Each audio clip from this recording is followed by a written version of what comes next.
আসসালামু আলাইকুম প্রিয় দর্শক, আমার এই ভিডিও আজ আমি যখন রেকর্ড করছি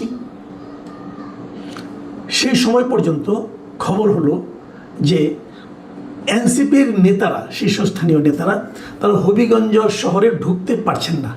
তারা হবিগঞ্জ ঢোকার আগেই হবিগঞ্জের মিরপুর এলাকায় তাদের গাড়ি বহরকে পুলিশ আটকে দিয়েছে এবং আটকে দেওয়ার পর তারা ওখানেই রাস্তার উপর বসে পড়েছেন নাহিদ ইসলামের নেতৃত্বে শীর্ষস্থানীয় নেতারা। এর মধ্যে বৃষ্টি হয়েছে, তারা বসে থেকেছেন, তারাও ভেতরে ঢুকবেন, পুলিশের ভেতরে ঢুকতে দেবেন, এরকম একটা পরিস্থিতি।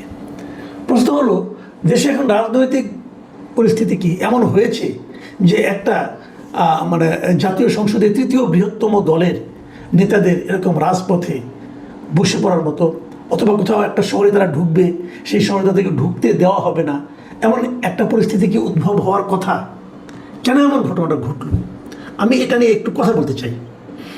ঘটনাটা আপনারা জানেন যে গতকালকে যেটা হয়েছিল, মঙ্গলবার দিন, তারা সেখানে তাদের যে জুলাই পদযাত্রা, সেই জুলাই পদযাত্রা উপলক্ষে তারা হবিগঞ্জে গিয়েছিল আজকে, গতকালকে সেখানে তারা মিটিং করেছে। মিটিং করার পর তারা যখন ফিরে আসবে, সার্কিট হাউসে যাবে, তখন তাদের গাড়ির উপর বেপরোয়া হামলা হয়েছে এবং সেই হামলাগুলোর ভিডিও আমরা বিভিন্ন জায়গায় দেখেছি, সোশ্যাল মিডিয়ায় দেখেছি, একাধিক ভিডিও আমারও চোখে পড়েছে, আমার ধারণা আপনারাও দেখেছেন। সেই ভিডিওগুলোতে দেখা যাচ্ছে যে তারা এনসিপির যারা নাকি লোকজন যারা আছে তাদেরকে বেধড়ক পিটাচ্ছে, লাঠি দিয়ে পিটাচ্ছে, রড দিয়ে পিটাচ্ছে। এনসিপির লোকজন যে গাড়িতে করে এসেছিল সেই গাড়ির ড্রাইভারকে পিটাচ্ছে। পরে দেখলাম যে সার্জিস আলমের হাতে ব্যান্ডেজ, তাকেও পিটানো হয়েছে। তো এই যে ঘটনাগুলো, এগুলো কেন ঘটলো? ওখানকার যিনি আপনার ছাত্রদলের যিনি লিডার আছেন, তারা বলছেন যে তারা সেখানে এমন অশালীন কথাবার্তা বলেছে এবং খুবই আপত্তিকর কথাবার্তা বলেছেন ওই জনসভায় এনসিপির নেতারা, বিশেষ করে পাটোয়ারি সাহেব, যে কারণে বিক্ষুব্ধ ছাত্র জনতাই নাকি এই কাজটা করেছে। আর এনসিপির পক্ষ থেকে অভিযোগ করা হয়েছে এই কাজটা করেছে ছাত্র দলের লোকজন। তো ছাত্র দলই করুক আর বিক্ষুব্ধ জনতাই করুক, আমার প্রশ্নটা হলো, কেউ যদি কোনো জায়গায় কিছু কথা বলে, আমি জানি, আমি মানি ওইটা যে এনসিপির নেতাদের কথাবার্তা অশালীন অনেকেরই, বিশেষ করে নাসিরুদ্দিন পাটোয়ারি সাহেবের কথা তো অশালীন বটেই। উনি যেন প্রভোকেটিং ওয়েতে কথাবার্তা বলেন, উনি প্রভোক করেন যে আমাকে মারো মারো, উনি যখন রাজনৈতিক কথাবার্তা বলেন, প্রতিপক্ষকে আক্রমণ করে কথা বলেন, তখন যেন মনে হয় কি যে উনি আমন্ত্রণ করছেন যে তারপরেও তোমরা আমাকে মারছো না কেন, আমাকে অ্যাটাক করো। তো এই ধরনের কথাবার্তা উনি বলেন, বহুদিন ধরেই বলেন, এবং এইভাবে বলে বলে ওনার বেশ জনপ্রিয়তাও হয়েছে, এটাও সত্য। অনেকে ওনাকে পছন্দও করেন এই সমস্ত উত্তেজক কথাবার্তা বলার জন্যই। তো সেটা হতেই পারে, এটা যার যার স্ট্র্যাটেজি, যার যার পলিটিক্যাল স্ট্র্যাটেজি, এটা নিয়ে আমার কোনো বক্তব্য নেই। আপনি তাকে পছন্দ করতে পারেন, নাও পছন্দ করতে পারেন। আমি ব্যক্তিগতভাবে এই ধরনের কথাবার্তাকে পছন্দ করি না, তো নাই হতে পারে। আবার আমার ঘরের মধ্যেই আমার ছেলে, ছোট ছেলে, আমার ছেলে ক্লাস 10-এ পড়ে, সে আবার নাসিরুদ্দিন পাটোয়ারিকে খুব পছন্দ করে, করতেই পারে। কেন পছন্দ করে তাকে আমি জিজ্ঞাসা করিনি, তার কাছে ভালো লাগে, সে ওটা পছন্দ করে, আমি পছন্দ করি না তাদের কথাবার্তাগুলো। তো এটিরও গণতন্ত্র যে একজনের পছন্দ হবে, একজনের পছন্দ হবে না, কিন্তু সে যত খারাপ কথাই বলুক, আপনি তার গায়ে হাত তুলবেন কেন ভাই? আমার প্রশ্নটা এখানেই। যদি আপনি মনে করেন যে তার কথায় আপনার নেতাকে অপমান করা হয়েছে, তার কথায় আপনি নিজের মানহানি হয়েছে, আপনি নিজে হয়তো অপমানিত হয়েছেন, আপনি তার বিরুদ্ধে আইনের আশ্রয় নিতে পারেন। দেশে তো আইন আছে, আপনি আইনের কাছে যান, কিন্তু আপনি তো আইনটাকে নিজের হাতে তুলে নিতে পারেন না। আপনি তার গায়ে হাত দিবেন কেন? তাদেরকে আপনি মারবেন কেন? আচ্ছা, যে লোকটা বলেছে আপনি তো তাকে মারতে পারেন, অন্যদেরকে মেরেছেন কেন? ড্রাইভারের কি দোষ না ভাই, তাকে আপনি মারলেন কেন? এই যে মারাটা, ইচ্ছে করলে আমি একজনকে মারতে পারি, এটা হলো একটা মানসিকতা, এটা হলো একটা ফ্যাসিস্ট মানসিকতা। এই মানসিকতার প্রকাশ যে ঘটাবে সেই ফ্যাসিস্ট। সে যে দলে তাকে প্রশ্রয় দেবে, যে দল তাকে এই ধরনের আচরণ করার জন্য প্রশ্রয় দিবে, আশ্রয় দিবে, উৎসাহ দিবে, সেই দলটাই ফ্যাসিস্ট দল। ফ্যাসিস্ট গাছে ধরে না, ফ্যাসিস্ট আচরণে বোঝা যায়, এরাই ফ্যাসিস্ট। আমি অনেকগুলো ভিডিও দেখেছি, যারা মেরেছেন ওদের প্রত্যেকের চেহারা সেখানে স্পষ্ট। সেই চেহারাগুলোকে দেখে তাদেরকে কি ধরা হবে?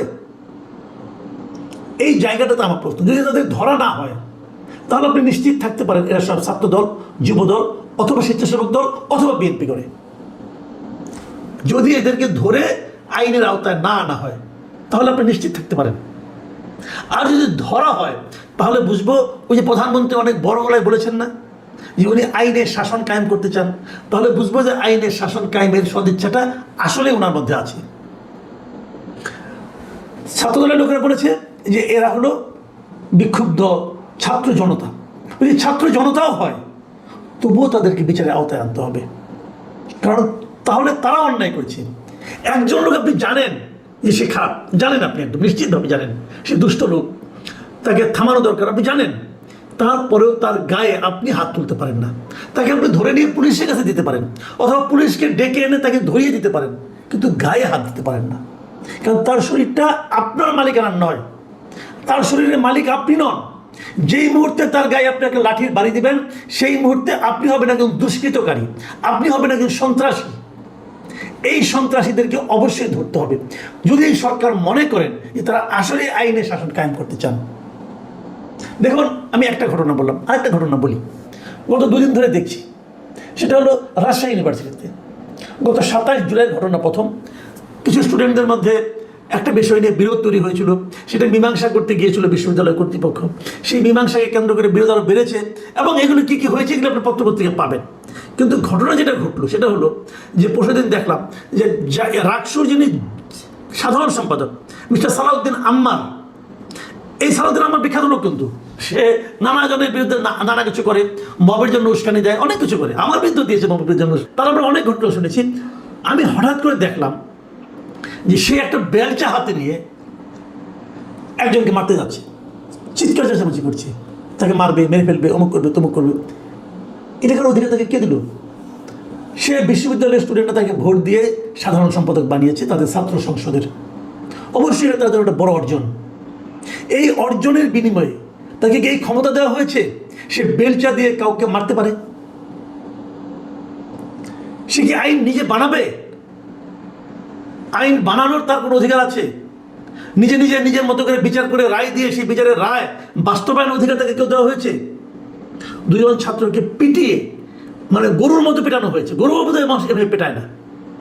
তাদেরও ছবি দেখলাম, এই সালাউদ্দিন আমার বাঁশ দিয়ে, লাঠি দিয়ে সে নিজে পিটিয়েছে, এবং তার সঙ্গে অন্যরা ছিল। পেটানোর পর দেখলাম যাদেরকে পিটিয়েছে তাদেরকে পুলিশ অ্যারেস্ট করেছে। অপরাধ কি? অপরাধ তারা নাকি নিষিদ্ধ ঘোষিত ছাত্রলীগের সমর্থক। নিষিদ্ধ হয়েছে ছাত্রলীগ কবে? সেটার এখনো সমর্থক আছে, তার প্রমাণটা কি? তার গায়ে লেখা ছিল ছাত্রলীগের সমর্থক, লেখা ছিল। কে সিদ্ধান্ত দিল? সালাউদ্দিন আম্মার সিদ্ধান্ত দিয়েছেন। ওনার কাছে মনে হয়েছে এই লোকটা ছাত্রলীগের সমর্থক, অতএব তাকে পেটানো যায়। বাংলাদেশ কোনো বিশ্বের কোনো আইন এটাকে সমর্থন করবে? প্রশ্নটা তখনই ওঠে, আমরা কি একটা স্বাধীন সার্বভৌম আইনি রাষ্ট্রের মধ্যে অবস্থান করছি, নাকি আমরা একটা বর্বর রাষ্ট্র অবস্থান করছি? আইন কি বলে? রাজশাহীতে কি কোনো আইন প্রয়োগকারী সংস্থা আছে? আছে নাকি তারা ঘুমাচ্ছে, চুরি করে বসে আছে? এই প্রশ্নটা আমি করতে চাই। সাংবাদিকরা এটা লেখালেখি করেছে। পরে দেখলাম প্রেস কনফারেন্সে সালাউদ্দিন আম্মার এবং তার যে রাকসুর যিনি ভিপি, তারা আবার সাংবাদিকদের বিরুদ্ধে বলছে, তাদের বিরুদ্ধে অশালীন আক্রমণ করছে তারা। তো হয়েছে নাকি? বলছে এরা নাকি মায়া কান্না করছে, এই জন্য কথা বলছে যে মুস্তাকুর রহমান জাহিদ, যিনি নাকি রাকসুর ভিপি, ছাত্র শিবিরের নেতা। মানে তারা মারবে, পিটিয়ে ফেলে দেবে, সেই কথা বললে পরে হলো ওটা মায়া কান্না। ওই লোকটাকে মানুষটা কোন দেশে বাস করছি আমরা? তারপর যে মার খেলো তাকে আপনি অ্যারেস্ট করলেন। কি অপরাধে অ্যারেস্ট করলেন আপনি তাকে? এই যে বিষয়গুলো, এগুলো কিন্তু কেবল দেশের মধ্যে না, দেশের সচেতন মানুষের মধ্যে না, এগুলো কিন্তু দেশের বাইরেও বিভিন্ন মানবাধিকার সংস্থার কাছে কিন্তু এই মেসেজগুলো যায়। তারা আসলে কি? আজকে দেখলাম একটা ইংরেজি দৈনিকে, the Times of Bangladesh, Salauddin আম্মারকে নিয়ে একটা বড় বিশাল একটা ফ্রন্ট পেজে একটা বিশাল স্টোরি করেছে। সেই স্টোরিতে দেখা যাচ্ছে সে তার ওই বড় বড় চুল নিয়ে, পাঞ্জাবি পায়জামা পরে, একটা বেলচা কাঁধে নিয়ে সে দাঁড়িয়ে আছে। আর হেডলাইনটা কি? Ammar's reckless reign at R U, মানে রাজশাহী ইউনিভার্সিটি। মানে রাজশাহী ইউনিভার্সিটিতে আম্মারের যে বেপরোয়া রাজত্ব, এই হলো সেই লেখার শিরোনাম। ইংরেজি লেখা, বিদেশিরা পড়ে না এটা।